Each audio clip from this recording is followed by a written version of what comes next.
পশ্চিমবঙ্গে গণতন্ত্র এত ভালো কাজ করে যে পশ্চিমবঙ্গে ভোটের আগে ভোটের পরে ভোটার বাদ যাওয়ার মধ্যে দিয়ে বারবার ভোট চুরির অভিযোগ সামনে উঠে এসেছে এবং এইবার দেখতে পাওয়া যাচ্ছে রেজাল্ট বেরোনোর আগেও কিন্তু সেই ভোট চুরির অভিযোগ এখনো পর্যন্ত উঠছে। এখনো পর্যন্ত বিভিন্ন রকমভাবে ভোট চুরি হয়ে যাওয়ার কথা সবাই বলতে শুরু করেছেন। বিশেষ করে শাসক দলের আসনে এখনো পর্যন্ত বসে থাকা বিদায়ী মুখ্যমন্ত্রী মমতা বন্দ্যোপাধ্যায় তিনি দাবি করেছেন যে এই ভোট চুরি হয়ে যাচ্ছে, ইভিএম এর ওপরে নজর রাখতে হবে, স্ট্রং রুমের ওপরে নজর রাখতে হবে। এমন মহার্ঘ একটা বস্তু যেটা খালি চুরিই হয়ে যাচ্ছে। এবার আপনারা জানেন যে মমতা বন্দ্যোপাধ্যায় গতকাল রাত্রিবেলা সন্ধেবেলা থেকে তিনি ছিলেন, বেসিক্যালি স্ট্রং রুমে গিয়েছিলেন এবং বৃষ্টি বাদলার মধ্যেই তিনি সেখানে পৌঁছে গেছেন। একজন প্রার্থী হিসেবে তিনি সেখানে যেতেই পারেন, কিন্তু যে কথাটা বলা হচ্ছে বা যে প্রশ্ন উঠছে 2011, 2016, 2021 এই নির্বাচনগুলোর সময়ও কিন্তু স্ট্রং রুম ছিল। তো সেই স্ট্রং রুম হঠাৎ 2026-এ এসে এত উইক কি করে হয়ে গেল যে মুখ্যমন্ত্রী মমতা বন্দ্যোপাধ্যায়কে নিজে পৌঁছে যেতে হচ্ছে, এইটা কিন্তু একটা গবেষণার বিষয়। যাই হোক, মমতা বন্দ্যোপাধ্যায় 4 ঘন্টা ধরে স্ট্রং রুম প্রাঙ্গণে থেকে তারপর বেরিয়েছেন এবং এর মাধ্যমে একটা বিষয় কিন্তু পরিষ্কার, সেটা হলো এই আরেকটা হিসাবও এবার দেখতে পাওয়া যাবে। স্ট্রং রুমের ওপরে পাহারাদারি, নজরদারি সমস্ত কিছু চলবে। রেজাল্ট বেরোনোর আগে বারবার এই স্ট্রং রুম নিয়ে নানা রকম বিতর্ক অভিযোগ কিন্তু এরপর আপনারা দেখতে পাবেন।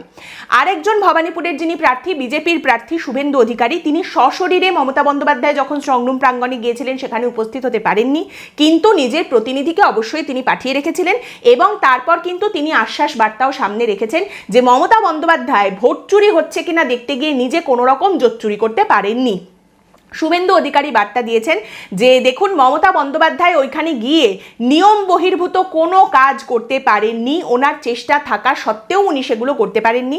আমার ইলেকশন এজেন্ট একেবারে মমতা বন্দ্যোপাধ্যায়কে কড়া নজরদারির মধ্যে রেখেছিল, উনি যতই চেষ্টা চালান না কেন কোনো রকম অসৎ উদ্দেশ্য ওনার সফল হতে দেওয়া হয়নি। এবং তারই সঙ্গে শুভেন্দু অধিকারী নিজেও কিন্তু আজ সেই একই স্ট্রং রুমে পৌঁছে গেছেন, সমস্ত কিছু ঠিকঠাক আছে কিনা সেসব দেখে এসেছেন। এবার এই জিনিসটা যে একটা মাত্র জায়গায় হয়েছে, মমতা বন্দ্যোপাধ্যায় ভবানীপুরে স্ট্রং রুমে গেছেন সেই নিয়ে তার কিছু একটা সন্দেহ ছিল, এটা যে একটা বিক্ষিপ্ত ঘটনা তা কিন্তু নয়। এবং আপনি যদি বলেন যে তৃণমূল কংগ্রেস খুব কেঁপে গেছে তাই তারা স্ট্রং রুমে বারবার করে যাচ্ছে, পাহারা দিতে বলছে, কিংবা আপনি যদি বলেন যে শুধুই বিজেপি ভয় পেয়েছে তাই বিজেপি বারবার স্ট্রং রুম নিয়ে অভিযোগ করছে, তা কিন্তু নয়। দু দলের তরফ থেকেই কিন্তু বিভিন্ন জায়গায় বারবার বিভিন্ন স্ট্রং রুম নিয়ে অত্যন্ত স্ট্রংলি নানা রকম অভিযোগ সামনে রাখা হচ্ছে।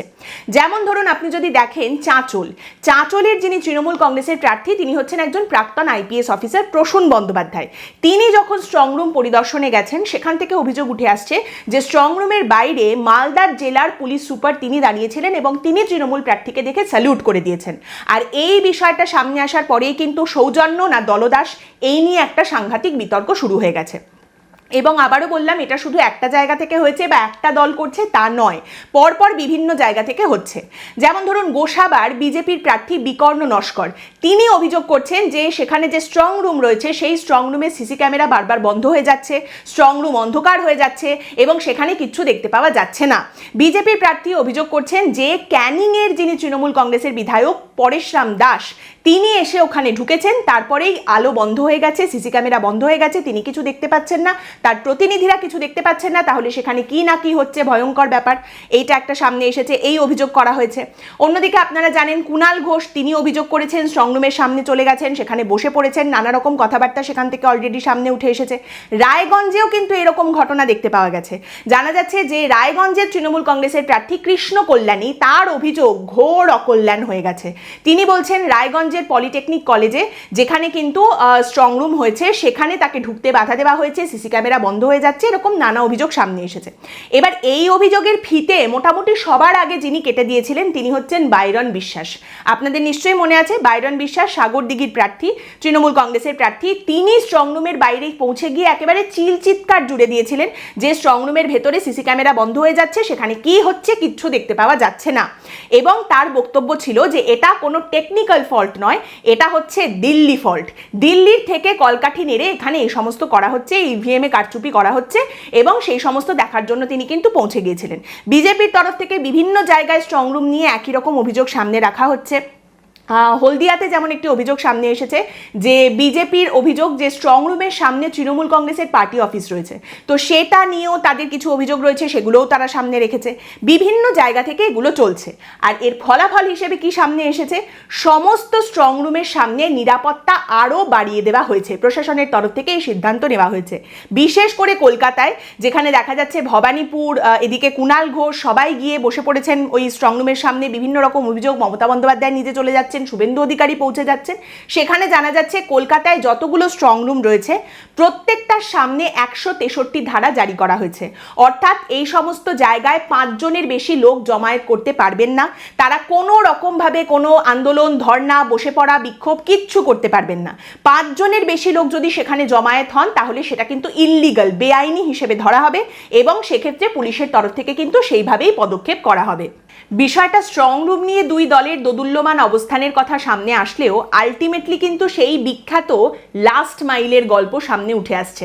লাস্ট মাইল ব্যাপারটা কি বলুন তো? আপনি গোটা ম্যারাথন দৌড়ে ফেলেছেন, এবার ফিনিশিং লাইনে পৌঁছাতে আপনার আর 1 মাইল দৌড়ানো বাকি। এই 1 মাইল যখন বাকি রয়েছে সেই সময়ই আপনার পা কাঁপে, আপনার মনে হয় যে আর আপনি দম নিতে পারছেন না, এইবার মনে হচ্ছে সময়টা যেন আর কাটছেই না, আমি শেষ অবধি পৌঁছাতেই পারছি না। এইটা একটা হয়। তার কারণ হচ্ছে ওই 1 মাইলের মধ্যে যা হবে, ওই 1 মাইলের মধ্যে যদি কোনো রকম গন্ডগোল হয়ে যায় তাহলে গোটা ম্যারাথন, গোটা দৌড়টা আপনার মাঠে মারা যাবে। তো ওই শেষ মাইলটায় কিন্তু অ্যান্টিসিপেশনও প্রচণ্ড হাই থাকে, কারণ আপনি যেটাই পাবেন, মানে শেষ ফয়সালাটা কি হবে, শেষ আপনার অ্যাচিভমেন্ট কি হবে, আপনি কি পাবেন আর কি পাবেন না, সেটা দেখাটা আপনার কাছে আর কয়েক মুহূর্তের অপেক্ষা। তো এই সময়টা খুবই গুরুতর। এখন অনেকটা সেই রকমই কিন্তু পরিস্থিতি পশ্চিমবঙ্গে তৈরি হচ্ছে সব রাজনৈতিক দলের জন্য। বিজেপির একটা বড় অংশ এখনো পর্যন্ত রয়েছেন যারা মনে করেন 2021-এ গণনা কেন্দ্রে শেষ মুহূর্তে তৃণমূলের তরফ থেকে নিশ্চয়ই গন্ডগোল করা হয়েছে।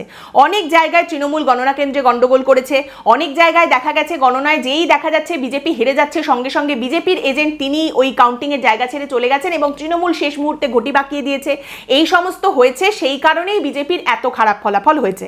তা না হলে বিজেপি অন্তত 100 তো পেয়ে যেত, সরকার নাই করতে পারুক। এইটা কিন্তু এখনো বিজেপির অনেক কর্মী সমর্থকরা মনে করেন। আপনারা জানেন তৃণমূলের তরফ থেকেও একই রকম অভিযোগ বা একই রকম মনে করা আছে। নন্দীগ্রামের ক্ষেত্রে লোডশেডিং করে সেখানে গন্ডগোল, কারচুপি করা হয়েছে, সেই কারণে মমতা বন্দ্যোপাধ্যায় হেরে গেছেন, তৃণমূলের তরফ থেকে এই কথা বলা হয়েছে, সেই নিয়ে আদালত পর্যন্ত যাওয়া হয়েছে, কিন্তু সেখানে কোনো রকম কোনো শিলমোহর পড়েনি। 2024-এর যে নির্বাচন হয়েছে সেখানেও এইরকমই অভিযোগ তুলে নিশীথ প্রামাণিক, রেখা পাত্র, বিজেপির প্রার্থী যারা, তারা কিন্তু আদালত পর্যন্ত গিয়েছিলেন, কিন্তু সেখানেও মামলার গামলা হয়ে গোটা বিষয়টা ঝুলেই থেকেছে। তো এই যে একটা অ্যান্টিসিপেশন, প্রমাদ গোনার বিষয়, সেটা যখন দেখা যায় যে এমন পরিস্থিতি তৈরি হয়েছে যে 100-200 ভোটে পর্যন্ত একজন কেউ জিতে যাবেন আর হেরে যাবেন, মার্জিনটা এত কাছাকাছি যাবে, তখন যে আরো বেড়ে যাবে সেটাই খুব স্বাভাবিক এবং সেটাই কিন্তু দেখতে পাওয়া যাচ্ছে। অন্যদিকে আপনি দেখবেন যে দেশের মধ্যে যে কোনো রাজ্যে বিরোধীরা যখনই হেরে যায়, বিজেপি বিরোধী যে কোনো রাজনৈতিক দল তারা যখনই হেরে যায়, একটা পেটেন্ট ডায়লগ তাদের রয়েছে, একটা অজুহাত তাদের কাছে সবসময় রেডি করা থাকে। তারা বলেন ইভিএমে কারচুপি করা হয়েছে, সেই কারণে আমরা হেরে গেলাম। এবারে ইভিএমে কারচুপি আদৌ করা সম্ভব কি না, এটা একটা বিরাট বড় গ্রে এরিয়া। এই নিয়ে প্রচুর প্রশ্ন, প্রচুর সন্দেহ, প্রচুর চর্চা রয়েছে এবং এটা এমন একটা বিষয় যে আপনি ধরুন মনে করছেন যে ইভিএমে কোনো রকম কিচ্ছু করা যায় না, সম্ভবই নয় ইভিএমে কিছু করা, এমন একটা উদাহরণ আপনার সামনে আসবে যে আপনার এই কনভিকশন, আপনার এই বিশ্বাসটাকেই নাড়িয়ে দেবে এবং আপনি তখন বলতে বাধ্য হবেন, ও তার মানে এটা করা যায়। আবার উল্টোটাও হতে পারে, একদম ভাইস ভার্সা। আপনি যদি মনে করেন বা বিশ্বাস করেন যে ইভিএমে সব করা যায়, সব রকম কারচুপি হয়, এমন কোনো একটা উদাহরণ আপনার সামনে রাখা হবে যেটা দেখে আপনি বলবেন, ও আচ্ছা, তার মানে এটা তো ইভিএমে করা যায় না। তো সেই নিয়ে এখন কিন্তু একটা পরিস্থিতি তৈরি হয়েছে, ইভিএম সম্পর্কে আরও বেশি করে ঠিক রাখতে হবে, পাহারা দিতে হবে, এরকম একটা বিশেষ করে পশ্চিমবঙ্গের এখনো পর্যন্ত যারা শাসক দল সেই তৃণমূল কংগ্রেসের তরফ থেকে দেখতে পাওয়া যাচ্ছে। তবে আপনি ইভিএমে কারচুপি করার ভয় আর গণনা কেন্দ্রে কারচুপি করার ভয়, এইটা যদি দেখেন তাহলে দুটো দলের ক্ষেত্রে এই ব্যাপারটা 60-40। তৃণমূল কংগ্রেসের 60% ভয় যে ইভিএমে কারচুপি করা হবে, আর 40% তাদের ভয় থাকলেও থাকতে পারে যে গণনা কেন্দ্রে কিছু একটা হয়ে যেতে পারে। বিজেপির ঠিক উল্টোটা, বিজেপির 60% ভয় হচ্ছে যে গণনা কেন্দ্রে কিছু একটা কারচুপি করা হবে, 40% ইভিএম নিয়ে তাদের ভয় থাকলেও থাকতে পারে। তবে এই যে মমতা বন্দ্যোপাধ্যায় এবারে ইভিএম নিয়ে এত তৎপর হয়েছেন, ইভিএমকে বারবার পাহারা দেওয়ার কথা বলছেন, এর কিন্তু দুটো ভালো দিক আছে। এক হচ্ছে অনেক সময় দেখা যায় হেরে যাওয়ার পর মাথা খুলেছে, তার বদলে যদি আগে থেকেই তৎপর হওয়া যায়, সাবধান করা যায়, সেটা ভালো বিষয়। আগে থেকে প্রিকশন নেওয়া, প্রোঅ্যাক্টিভ হওয়া, এটা তো কোনো খারাপ বিষয় নয়। সাবধানতা অবলম্বন করব এটা বলা, এটা কোনো খারাপ বিষয় নয়। যতক্ষণ না আইন ভাঙা হচ্ছে, আগে থেকে সাবধান থাকা, তৎপর থাকা, এটা ভালো ব্যাপার। এর দ্বিতীয় বিষয়টা হচ্ছে, তৃণমূল কংগ্রেস যদি এবারের নির্বাচনে হেরে যায়, যদি চৌঠা মে দেখা যায় যে মসনদ উল্টে গেছে এবং মমতা বন্দ্যোপাধ্যায় যদি সেখানে বাকি বিরোধীদের মতো বলেন যে ইভিএমে কারচুপি হয়েছিল বলে আমরা হেরে গেছি, সঙ্গে সঙ্গে সেখানে প্রশ্ন করা যাবে যে তাহলে আপনি করলেনটা কি? নিজে ঘুরে বেড়ালেন, দলের সবাইকে বসিয়ে দিলেন, সারা রাত পাহারা দিতে হবে, সবাইকে যে এত কথা বলে দিলেন, তাহলে এর ফলটা কি হলো? এখন আপনি কি করে বলছেন ইভিএমে কারচুপি হয়েছে? নিজেই তো নজর রেখেছিলেন। তো এবারের নির্বাচনে কিন্তু সেরকম কারুরই অজুহাত দেবার মতো খুব একটা কোনো জায়গা নেই। বিজেপি হেরে গেলে বিজেপি এবার বলতে পারবে না যে অনুপ্রবেশকারীরা ভোট দিয়েছে, ভুয়ো ভোটার ভোট দিয়েছে, ছাপ্পা ভোট হয়েছে, এসব বলতে পারবে না। কারণ বিজেপি নিজেও এই নির্বাচনে প্রচন্ড খুশি যে নির্বাচন কমিশন খুব ভালো করে ভোট করিয়েছে, কোথাও কোনো রকম সমস্যা হয়নি। আবার তৃণমূল যদি হেরে যায়, তারা এটা বলতে পারবে না যে ইভিএমে কারচুপি হয়েছে, কারণ তারা নিজেরাই তো জেগে বসে আছে ইভিএম সমস্ত জায়গায় পাহারা দেওয়ার জন্য। গণতন্ত্রে এই জাগ্রত হওয়ার বিষয়টা ভালোই বিষয়, কোনো খারাপ ব্যাপার নয়। এখন তাহলে প্রশ্ন হলো কাউন্টিং এর, গণনা কেন্দ্রে কি হবে?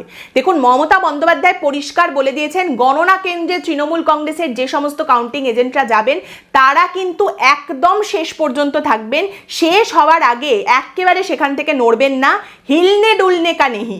যতক্ষণ না পর্যন্ত আমি প্রেস কনফারেন্স করে, সাংবাদিক বৈঠক করে বলছি, ততক্ষণ পর্যন্ত কেউ তৃণমূলের এজেন্টরা কাউন্টিং এর জায়গা থেকে নড়বেন না, বিলকুল ভি হিলনে ডুলনে কা নেহি। এবার এই কথাটা যদি কারুর মাথায় নাও ঢুকে থাকে, কেউ যদি শুনতে নাও পান বা ভুলেও যান, অভিষেক বন্দ্যোপাধ্যায় এটাকে আরো বেশি করে ড্রিল করে মাথার মধ্যে ঢুকিয়ে দেওয়ার জন্য ভার্চুয়াল বৈঠক করবেন কাউন্টিং এজেন্টদের সঙ্গে। জানা যাচ্ছে আগামীকাল তার বৈঠক আছে, সেখানে কিন্তু তিনি কাউন্টিং এজেন্টদের নানা রকম টিপস দেবেন, নানা রকম স্ট্র্যাটেজি বলে দেবেন। Boost is the secret of my energy, সেই রকম সিক্রেট তিনি বলে দেবেন, কি করতে হবে, শেষ পর্যন্ত কিভাবে থাকতে হবে, সমস্ত কিছু তৃণমূলের তরফ থেকে করা হচ্ছে। বুস্ট করা হচ্ছে, কাউন্টিং এজেন্টদের পেপটক দেওয়া হচ্ছে, উদ্বুদ্ধ করা হচ্ছে, উৎসাহিত করা হচ্ছে, এসব চলছে। অন্যদিকে বিজেপির বিষয়টা কি? আপনারা জানেন যে অমিত শাহ, নরেন্দ্র মোদী তারা এখন কিন্তু আর পশ্চিমবঙ্গে নেই, তারা চলে গেছেন। কিন্তু বিপ্লব দেব, ভূপেন্দ্র যাদব, সুনীল বনসল তারা কিন্তু পশ্চিমবঙ্গে এখনো পর্যন্ত রয়েছেন।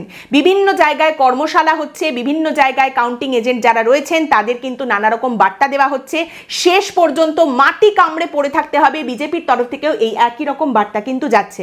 তার সঙ্গে জানা যাচ্ছে আমাদের কেন্দ্রীয় স্বরাষ্ট্র মন্ত্রকের যিনি প্রতিমন্ত্রী নিত্যানন্দ, তাকেও কিন্তু পশ্চিমবঙ্গে রেখে দিয়ে গেছেন অমিত শাহ। তিনিও, এই নিত্যানন্দ যিনি, তিনিও কিন্তু গত 2 মাস ধরে পশ্চিমবঙ্গের নির্বাচন নিয়ে যথেষ্ট সক্রিয় হয়েছিলেন।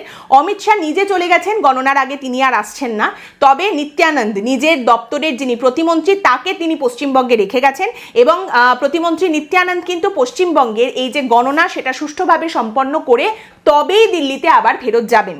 এবং গণনার আগে কিন্তু সুনীল বনসল কিংবা ভূপেন্দ্র যাদব তারাও তাঁবু ছেড়ে যাচ্ছেন না, তারাও কিন্তু পশ্চিমবঙ্গের মাটিতে রয়েছেন।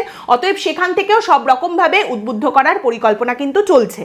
এই মুহূর্তে ইভিএম বন্দি ভোট আগলানোর জন্য বিভিন্ন রাজনৈতিক দল কিন্তু কড়া পাহারা চালাচ্ছে স্ট্রং রুমের উপরে। একেবারে 2-3টে শিফটে কিন্তু পাহারা চলছে। যেমন ধরুন কোচবিহার, জানা যাচ্ছে সেখানে যতগুলো স্ট্রং রুম রয়েছে সেখানে তৃণমূল এবং বিজেপি দুজনেই বলছেন 3 শিফটে আমাদের লোকজন এখানে 24 ঘন্টা পাহারা দিচ্ছেন। উদয়ন গুহ তিনি বলছেন 3 শিফটে আমাদের পাহারা চলছে। আবার জেলা সভাপতি বিজেপির যিনি রয়েছেন বিরাজ বোস, তিনিও বলছেন 3 শিফটে 24 ঘন্টা আমাদের লোকজন এখানে রয়েছে, স্ট্রং রুমের ওপরে কিন্তু নজর রাখা হচ্ছে। আবার আপনি যদি চলে যান নদিয়াতে, সেখানেও তাই, বিভিন্ন রাজনৈতিক দলের তরফ থেকে নজরদারি চলছে। বিভিন্ন রাজনৈতিক দলের তরফ থেকে স্ট্রং রুম বা গণনা কেন্দ্রের বাইরে তাঁবু খাটানো হয়েছে, অস্থায়ী আস্তানা তৈরি করে সেখানেই 24 ঘন্টা রাজনৈতিক কর্মী সমর্থকরা পড়ে রয়েছেন, শুধুমাত্র ইভিএম সবকিছু ঠিকঠাক থাকছে কিনা সেদিকে নজর রাখার জন্য। এই পরিস্থিতি সব জায়গায় দেখা যাচ্ছে, বাঁকুড়াতেও একই চিত্র। তারই সঙ্গে বলা হচ্ছে যে বিভিন্ন স্ট্রং রুমের সামনে প্রশাসনের তরফ থেকে ত্রিস্তরীয় নিরাপত্তা ব্যবস্থা তৈরি করা হয়েছে। স্ট্রং রুমের একেবারে সামনে 2টো স্তরে কেন্দ্রীয় বাহিনীর জওয়ানরা পাহারা দিচ্ছেন। তারপর স্ট্রং রুমের একেবারে সংলগ্ন যে এলাকা প্রাঙ্গণ, সেখানে রাজ্য পুলিশের লোককে রাখা হয়েছে, তার সঙ্গে সিসি ক্যামেরা রয়েছে। জানা যাচ্ছে প্রশাসনের তরফ থেকে সিসি ক্যামেরায় ভেতরে কি হচ্ছে স্ট্রংরুমের ভেতরে সেটা দেখার জন্য যে স্ক্রিনটা লাগানো হয়েছে, সেই স্ক্রিনের সামনে তৃণমূল, কংগ্রেস, বাম, বিজেপি সমস্ত দলের কিন্তু লোকজন বসে আছেন এবং সেগুলো ক্রমাগত দেখছেন, পাহারা দিচ্ছেন। মানে ব্যাপারটা হচ্ছে কি, অন্যান্যবার দেখা যায় ভোট শেষ হওয়ার পর আর রেজাল্ট বেরোনোর আগে এই যে মাঝখানের সময়টা, এইখানটাতে একটা গ্যাপ পাওয়া যায়, একটু নিঃশ্বাস নেওয়ার জায়গা পাওয়া যায়, যেখানে রাজনৈতিক দলগুলো মনে করে যে এত খাটাখাটনি গেছে, প্রচার, নির্বাচন সব কিছু মিলিয়ে এই দুটো দিন একটুখানি নিঃশ্বাস নিয়ে নিই, একটু বসে নিই, তারপর দেখা যাবে ফাইনালি কোন দিকে মোচড়টা লাগলো। কারণ সেদিন যেদিন ফলাফল বেরোবে সেদিনও প্রচুর খাটাখাটনি রয়েছে। এবারে কিন্তু সেসবের কোনো বালাই নেই, এবার সেসব কিচ্ছু হচ্ছে না। এইবারে আমি যদি এক পা এগোই, প্রতিপক্ষ আরো 2 পা এগিয়ে যাচ্ছে। এবারে 1 ইঞ্চি জমি ছাড়ার কোনো ব্যাপার নেই, একেবারেই পিছোপা হওয়ার কোনো ব্যাপার নেই, কোনো কিছু ছাড়ার কোনো ব্যাপার নেই এবং ভয় পাওয়া যাবে না। কারণ এবার ব্যাপারটা হচ্ছে জো ডর গয়া वो मर गया। আজকের পর্ব এখানেই শেষ করছি। আপনাদের মতামত অবশ্যই জানাবেন। পরের দিন দেখা হবে অন্য একটি বিষয় নিয়ে আলোচনায়। ভালো থাকবেন।